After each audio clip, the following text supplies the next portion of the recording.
Bertemu Presiden Majelis Umum PBB, Puan tegaskan komitmen RI atasi perubahan iklim. Ketua DPR RI Puan Maharani melakukan pertemuan bilateral dengan Presiden Majelis Umum PBB atau United Nations General Assembly UNGA Csaba Korosi. Dalam pertemuan, Puan menekankan komitmen Indonesia dalam mengatasi dampak perubahan iklim. Pertemuan Puan dengan Korosi digelar di sela-sela perhelatan annual Parliamentary Hearing at the United Nations di markas PBB, New York, Amerika Serikat, Senin, tanggal 13 Februari tahun 2023. Turut mendampingi Puan dua anggota DPR RI yakni Charles Honoris dan Irene Yusiana Roba Putri. UN Parliamentary Hearing kali ini mengambil tema, Solutions Through Solidarity, Sustainability and Science, dengan membahas isu air dan sanitasi. Saya menyambut baik UN Parliamentary Hearing kali ini yang membahas isu air dan sanitasi. Tema presidensi ini sangatlah tepat untuk mengatasi tantangan multidimensional saat ini, kata Puan saat bertemu Csaba Korosi. Menurut perempuan pertama yang menjabat sebagai Ketua DPR RI ini, diperlukan kerjasama internasional yang konkret dan dukungan terhadap multilarisme.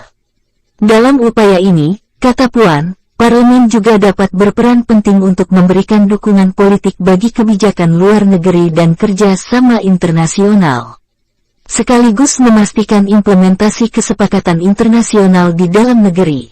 Harapan saya, keterlibatan Parlemen dan IPU Interparliamentary Union dalam pembahasan berbagai isu global di PBB dapat terus ditingkatkan, tuturnya.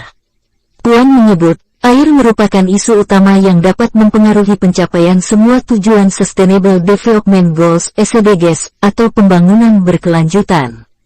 Menurutnya, Indonesia beruntung menjadi salah satu negara dengan cadangan air terbesar, namun pemenuhan air bersih dan sanitasi aman secara merata bagi 275 juta penduduk Indonesia yang tersebar di 17.000 pulau masih menjadi tantangan besar.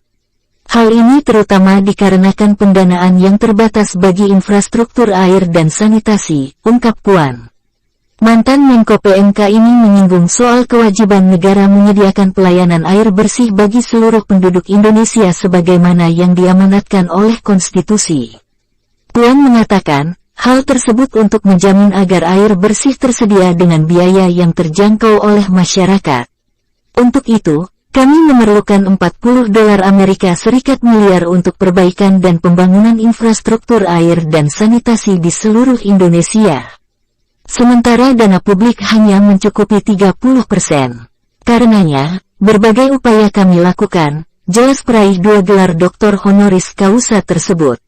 Oleh karenanya, Puan berharap Parliamentary Hearing ini dapat berkontribusi terhadap peningkatan pemenuhan komitmen masyarakat internasional bagi investasi serta dukungan pendanaan dan teknologi untuk negara berkembang dalam pencapaian SDG. Kami juga mendorong saling bertukar pengalaman dan pemikiran bagi upaya bersama terkait air dan sanitasi, lanjut Puan. Pada kesempatan ini, Puan pun menyampaikan dukungan DPR RI terhadap perhelatan World Water Conference 2023 di bawah kepemimpinan Csaba Korosi yang akan dihelat pada 22–24 Maret mendatang. Ia juga memastikan partisipasi Indonesia pada tingkat tinggi dalam pertemuan tersebut. Secara khusus, Indonesia berpandangan bahwa keterkaitan antara water, disaster and food security perlu mendapatkan perhatian global yang lebih besar, terang Puan. Sementara itu, World Water Forum 2024 akan diselenggarakan di Bali, Indonesia, dengan tema Water for Shared Prosperity. Menurut Puan, pertemuan itu akan menindaklanjuti hasil dari Water Conference guna memperkuat komitmen global untuk pencapaian 6 Pound Sudan. Saya juga menyambut baik inisiatif yang mulia untuk melibatkan ilmuwan dalam pembahasan tantangan global agar dapat mendukung para pengambil kebijakan dengan data yang akurat dan saintifik, ujarnya. Puan mengatakan, saat ini Indonesia tengah mengembangkan sistem manajemen air terintegrasi yang bertujuan mengumpulkan dan memonitor data terkait kapasitas air dan curah hujan guna memprediksi bencana alam dengan menggunakan teknologi artificial intelligence. Harapan saya, Ini dapat mendukung gagasan Anda untuk membangun Global Data Hub mengenai sistem manajemen air, sebut Puan. Cucu proklamator Lee Bung Karno itu pun kemudian menegaskan komitmen Indonesia dalam mengatasi perubahan iklim, termasuk dari sisi parlemen.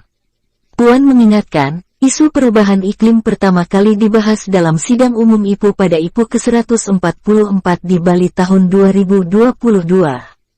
Saya mendorong parlemen berbagai negara untuk mengakselerasi langkah pengurangan emisi, adaptasi, transisi energi serta pemenuhan komitmen negara maju untuk climate financing, tegas mantan Menko PMK tersebut. Tak hanya itu, Puan juga membahas mengenai isu pemberdayaan perempuan dalam pertemuan dengan Korosi. Ia juga menekankan komitmen Indonesia terkait isu tersebut, termasuk dengan menjabarkan saat ini Indonesia memiliki banyak pemimpin perempuan. Saya berkeyakinan bahwa untuk mengatasi krisis global, kita perlu solusi yang inklusif. Untuk itu, pelibatan perempuan harus lebih ditingkatkan. Karena seringkali perempuan dan anak perempuan paling terdampak saat terjadi krisis, ucap Puan. Diperlukan komitmen nasional dan global untuk pemajuan kesetaraan gender. Karenanya, saya siap untuk bekerja sama dengan Yang Mulia untuk memajukan pembahasan isu gender pada berbagai forum internasional, tambahnya. Di akhir pertemuan, Puan kembali menegaskan dukungan DPR RI kepada Majelis Umum PBB sebagai salah satu organ utama PBB. Saya percaya di bawah kepemimpinan Yang Mulia Majelis Umum PBB dapat terus mengobarkan semangat multilateralisme bagi perdamaian dan kesejahteraan dunia, ungkapnya. Sementara itu, Csaba Korosi mengapresiasi komitmen Indonesia yang disampaikan oleh Puan terkait isu perubahan iklim. Ia juga mengungkapkan rasa senangnya telah bertemu dengan Puan.